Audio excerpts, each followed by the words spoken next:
What was the best you have no power here moment you have ever seen? When an unhappy client threatens to go hire a better lawyer, they don't seem to get that this isn't a threat when they aren't paying me. When I was in high school, I worked at Popular Warehouse Club selling computers on the weekends. I was hired by the store manager via referral of a friend. I loved computers, and they thought I'd make a good salesman, so my job was to stay in the computer department and sell computers, nothing else. Well, one of the shift managers didn't like that, and insisted that I needed to go fold clothes for a while. As in, half my damn shift.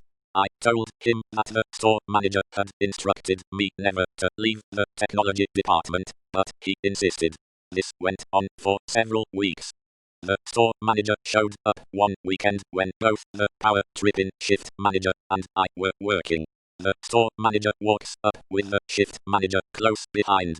Store manager slaps a stack of green art paper. He looks at the shift manager and says, "Do you see this?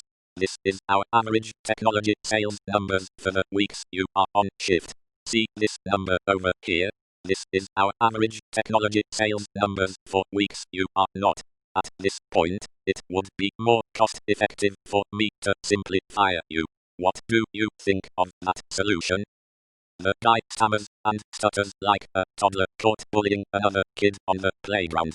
Fortunately, the dude wasn't fired, but the store manager made it clear that when I was on shift, I was not to leave the technology department unless I was on break or there was a fire in the store. That shift manager never said another word to me. 15 years ago, I worked for a company in Germany that was bought by a large US company. One of the first actions was a mandatory HR meeting. They used their US PowerPoint deck and guided us through the rules and regulations, although directed by our local HR team to not do that. Here are some of the highlights.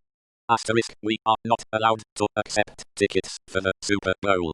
Utterly confusion, 90% of the people had never heard of the Super Bowl. A discussion about why we would want to watch that anyways started.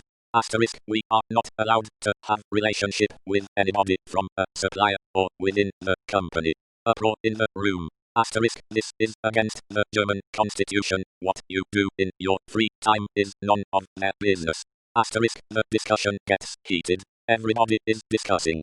The Americans on the line are very confused why. Asterisk, the head of QA finally gets up and shouts, "If I love that woman, nobody will prevent me from dating her."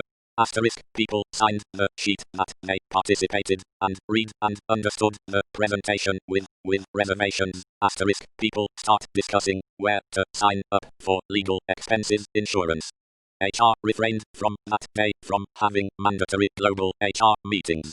Management tried a couple of other stuff at will employment against the law. Everybody has a contract. Cutting vacation against the law. Cancelling bank holidays against the law.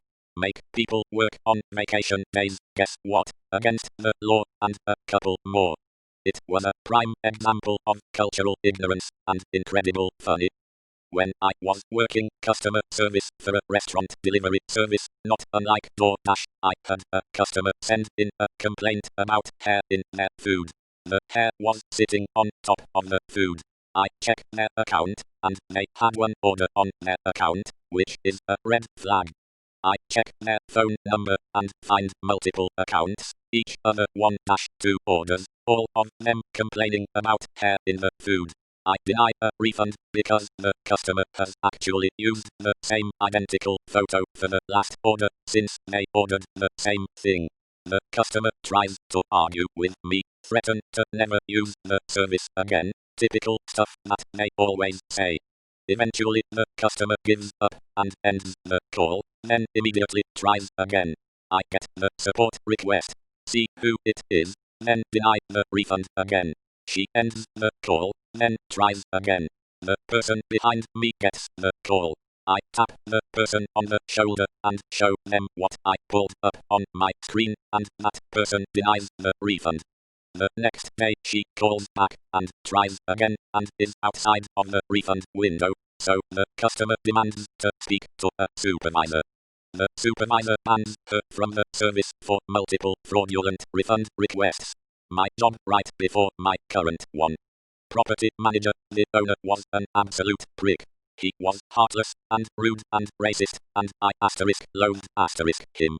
I hates every day going into that job, but I needed the money.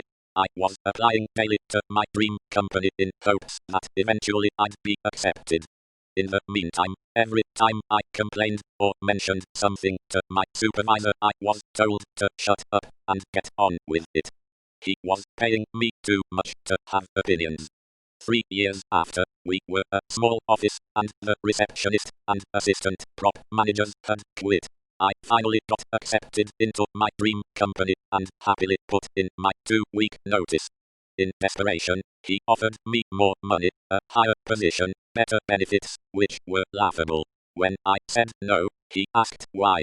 I have never felt more gleeful than the moment of when I said, I don't know, I'm not paid to have opinions here. That was a year ago, and even now the look on his stupid old face gives me joy to this day.